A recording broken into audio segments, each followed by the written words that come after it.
আল্লাহ তাআলার কাছে সবচেয়ে প্রিয় আমল ওই আমলটি, যে আমলটি বান্দা কন্টিনিউ করে, যে আমলটা বান্দা কি করে, যদিও সেটা কম হয়, সে আমলটা পরিমাণে যদি ছোটও হয় কিন্তু সব সময় করে, এরকম আমল আল্লাহর কাছে কি বেশি প্রিয়।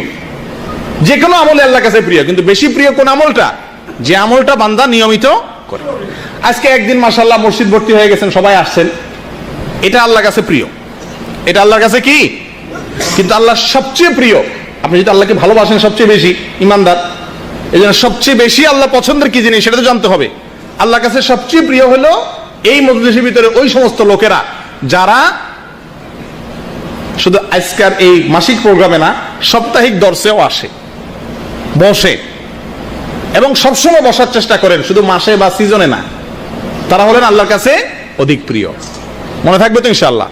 তাহলে যারা এতদিন নিয়মিত বসেন নাই তাদের কি হবে? তারা আল্লাহর অপ্রিয়, তো তার এক মুসিবত হয়ে গেল।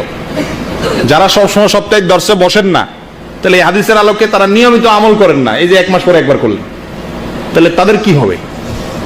কি বলেন, কি করা যায়? এই লোকগুলোর রক্ষা করা যায় কিভাবে? কোন বুদ্ধি আছে? কি আছে? জি মাশাআল্লাহ, এই তো এটাই তো সমাধান। যে আজকে থেকে নিয়ত করা যে দিনই কাজে অল্প সময় হলো আমি দেব।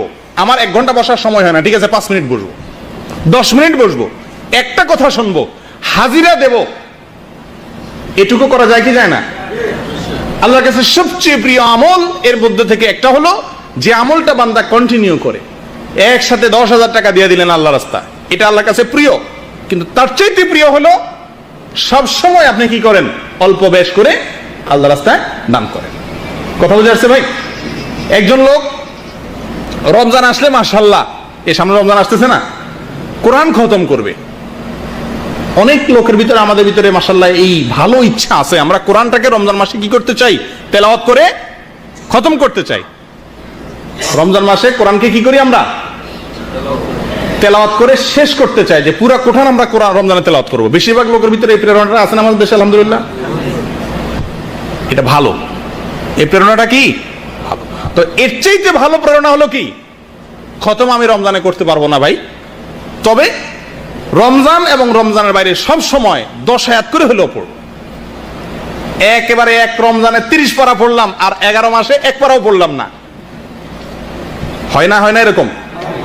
এটা আল্লাহর কাছে প্রিয় হলেও অধিক প্রিয় না। অধিক প্রিয় হলো আপনি 12 মাস ওটাকে ধরে রাখবেন, অল্প অল্প করে হলেও। কথাটা কি বোঝা গেছে ভাই? তাহলে কি নিয়ত করা যায় যে আমরা যে আমলগুলো করি ওইগুলোকে কন্টিনিউ নিয়মিত করার চেষ্টা করবো ইনশাআল্লাহ? এটাও এরাদা করা যায় কি যায় না? এই কথাগুলো কানসুক করার জন্য বলা নয় প্রিয় দিনী ভাইরা। আমি নিজেকে এবং আমাদের সকলকে আমরা সম্বোধন করে বলছি এই কথাগুলো, যাতে আল্লাহর এই প্রিয় আমলগুলো বেছে বেছে আমরা দেশে যাওয়ার আগে যেরকম ছেলের পছন্দের, মেয়ের পছন্দের, বইয়ের পছন্দের, মায়ের পছন্দের জিনিসগুলো কিনি, আল্লাহর পছন্দের জিনিসগুলো আজকে আপনাদের সামনে পেড়ে যাচ্ছি, এটাকে আমলে আনতে হবে। করবেন তো ইনশাআল্লাহ? এবার সাপ্তাহিক দর্শে কতজন মানুষ হয় দেখা যাবে, তাহলে ইনশাআল্লাহর মর্ম তখন বোঝা যাবে ইনশাআল্লাহ।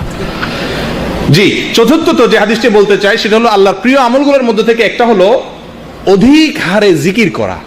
অধিক পরিমাণে কি করা ভাই? জিকির করা। এক্ষেত্রে তাবরানির একটি হাদিস আসছে, রাসূলুল্লাহ সাল্লাল্লাহু আলাইহি সাল্লাম বলেছেন, আহাব্বুল আমালি ইলাল্লাহি আন তামুতা ওয়া লিসানুকা রাতাবুম মিন যিকরিল্লাহ। আল্লাহর কাছে সবচেয়ে প্রিয় আমল হলো এই যে তুমি যখন মৃত্যুবরণ করবে তখনও তোমার ঠোঁট তাজা থাকবে আল্লাহর জিকিরে। তোমার ঠোঁট তাজা থাকবে আল্লাহর জিকিরে।